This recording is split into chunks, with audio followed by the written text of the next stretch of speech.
Então, pessoal, eu acabei me enrolando aqui com a abelha, né? E eu ia gravar pra vocês novamente e ela acabou caindo em cima do meu colo. E eu fiquei desesperado, aí tive que matar o bicho, né? Porque antes que ela me mordesse, né? Nossa, eu tenho um pavor dessas coisas desde criança. Acho que o que eu fui picado por esses bichos quando criança, acho que eu fiquei até trauma, né? Mas tudo bem, vamos lá então. Como eu tava falando, né, sobre o Rousseau, né? O Rousseau, ele viveu na França, né, no século XVIII, e criticou o absolutismo real e fundou, né, a sua teoria sobre o pacto social, que legitima o governo. O filósofo emprestou a ideia do pacto da originalidade no conceito de soberania. Né? Rousseau examinava o estado de natureza de maneira mais otimista que os seus antecessores. Porque lembra quando eu falei do Hobbes, né? Ele dizia que o homem é mau por natureza. O Rousseau vai falar ao contrário. Ele vai dizer que não é o homem que é o lobo por natureza. O homem é bom por natureza, mas a sociedade o corrompe. Né? Então, à medida que ele entra na sua vida de civilização, ele acaba se tornando corrompido por essa própria civilização. Né? Uh, os indivíduos vivem em um equilíbrio de suas poucas necessidades, cuidando da sua própria sobrevivência, até o surgimento da propriedade privada, quando uns passam a trabalhar para outros, gerando a escravidão e a miséria. Então ele vai dizer assim que no começo a terra era de todo mundo poderia usufruir, até chegar um momento que um cara resolveu cegar um pedaço de terra e dizer que aquilo era dele. Né? Ali começou a desigualdade entre os homens para Rousseau. Né? Então ele tem esse pensamento, né? Que a origem da desigualdade entre os seres humanos se daria a partir do momento em que um começa a dividir a terra em relação aos outros, né? É como se fosse uma família, né? Uma família você tem o pai, a mãe e os filhos. Aí o pai morre, né? Antes até o terreno era de todos. Aí cada irmão vai dividir o seu pedaço, né? Então aqui eu já não posso entrar, outro já não pode entrar, porque de fato o pai e a mãe já não estão mais ali para comandar o que era de fato o usufruto de todos. Isso você vê em todas as famílias, quando tem muita riqueza de terra, né? Começa a se dividir e cada irmão não se olha mais na cara por causa, né? De uma situação como essa, né? E isso é muito comum mesmo, né? E essa divisão de terras, ela foi resolvida na Europa entre os grandes reis, né? Porque na época lá você tinha, por exemplo, o rei tinha dois filhos, né? Um acabava herdando todo o reino, o outro acabava ou jogando para o governo militar, né? Para ele ser um soldado, um general militar, ou ele ia para a vida religiosa, né? Não tinha outra opção para os filhos, os segundos, terceiros filhos, em relação à herança das terras, né? Então havia essa situação também, né? Rousseau cria a hipótese de um homem que teria vivido tranquilamente antes de socializar-se, até que introduziu a desigualdade e começou a corromper. Esse homem hipotético é desenhado por Rousseau como o bom selvagem. Trata-se, portanto, um falso pacto social que coloca as pessoas nos sobrigrilhões, a se considerar a possibilidade de outro contrato verdadeiro ou legítimo, pelo qual o povo seja reunido sob uma só vontade. Então, ele dizia que o soberano seria o povo. O povo é soberano, né? E não os grandes reis. Porque o povo sabe, né?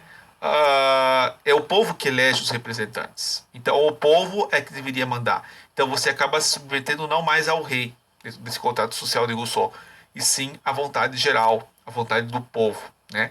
Então, ele foi um dos grandes influenciadores que deu o surgimento do que nós conhecemos hoje como Revolução Francesa, né? Então foi dele que veio essa revolução, né? E muitos autores do socialismo, do comunismo, se baseiam em Rousseau, né? Nos pensamentos, inclusive o Marx, né? Talvez ele tenha pegado uma pauta do Rousseau para se falar justamente dessa questão, né? Da ideia da maioria, né? Comandar a sociedade, né? Então, o indivíduo abdica pela liberdade e pelo pacto, mas com ele próprio é parte integrante e etnia de todo o social. E obedece à lei, obedece a si mesmo e, portanto, é livre. A obediência à lei que se atribui a si mesmo é a liberdade. Isso significa que, para o filósofo, o contrato do povo não perde a soberania, porque o Estado criado por ele não está separado dele mesmo. Né? Então, ele acaba se submetendo ao próprio Estado. Né? O povo não se submete a este ou aquele. Não há um superior, pois o depositório do poder não são os senhores do povo. como ser eleitos e instituídos conforme a conveniência. Os magistrados constituem o governo, estão subordinados ao poder da decisão do soberano e apenas executam as leis. Quem que é o soberano? O cidadão, né? Então, as pessoas que estão lá no poder são os nossos empregados, fomos nós que colocamos elas lá, fomos nós que elegemos elas lá. Então, ele é a ideia da representação política, né? Você delega, quando você foi ou se vocês foram eleger, seus pais foram fazer a eleição esse final de semana, quando você vota na urna, você está delegando a sua liberdade de escolha, de decisão, das questões políticas, da legislação, para uma pessoa comandar, né? Você está delegando a ela a sua liberdade. Você está delegando, você está acreditando naquele projeto de política, né? Aquela pessoa não é a pessoa, ela é um projeto político que você está votando, que você quer que aquele projeto se efetue, que aquelas obras se efetuem, que aquele plano de governo se efetue, né? Então você está decidindo a sua decisão própria, a sua própria crítica, passar para a pessoa que ela vai passar a decidir por você, né? É por isso que se chama democracia representativa e não democracia direta, né? Que seria todos decidirem, como era na Grécia Antiga, né? E aqui não, aqui é uma democracia moderna, né? Onde você tem a decisão à base da representação política, né? Que seria você delegar essas pessoas. Por isso que eu acredito muito mais, né, numa questão coletiva, eu acredito muito mais no parlamentarismo do que no presidencialismo, né? O parlamentarismo ele seria mais justo, porque você colocaria mais pessoas de diferentes etnias, diferentes categorias da sociedade, trabalhadores, médicos, advogados, juízes, fazendeiros, empresários, professores, donas de casa, né? Trabalhadores braçais, tudo dentro do Congresso. Aí eles decidiriam quem seria o presidente, né? Quem queria comandar dentro deste meio social representável, né?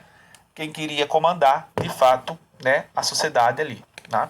Eu acho que seria um meio mais justo de governo, né, do que a própria democracia em si, né? Democracia já é justa, mas não é 100%, digamos, correta, né? Porque existem certos erros aí dentro do conceito democrático, né? Mas, enfim, isso tudo é uma coisa que com os anos a população vai aprender, de fato, a fazer política. Já aprendeu bastante, né? Só que precisa se melhorar cada vez mais, né? Cada vez mais melhorar essa situação, né?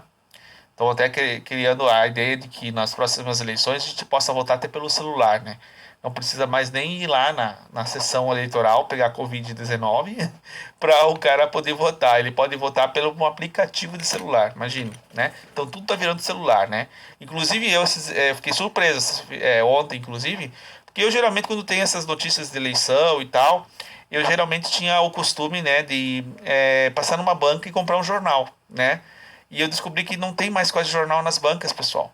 É tudo na internet. Tinha uns lá, que era o Bem Paraná, que falava da política. Daí eu comprei um de R$ 2, né? Porque eu gosto de ver a matéria completa ali, né? Eu não gosto muito de olhar no celular porque é muita informação e a gente acaba perdendo um conteúdo que de fato é interessante, que mostra lá quantos por cento da Câmara foi renovado. Isso é interessante a gente saber, né? E de fato você vê que cada vez mais digital você não tem mais quase acesso, né, a coisas que estão ficando obsoletas para trás, né? Não existe mais o que a gente pode, né, ter como presencial, né? E a gente está vendo essa própria realidade aí que nós estamos acostumados já com essa questão de aula agora, tá bom? Então, eu desejo a todos um grande abraço. Amanhã eu gravo mais uma aula sobre o liberalismo, né, ou durante a semana, para vocês e fiquem bem. Até mais.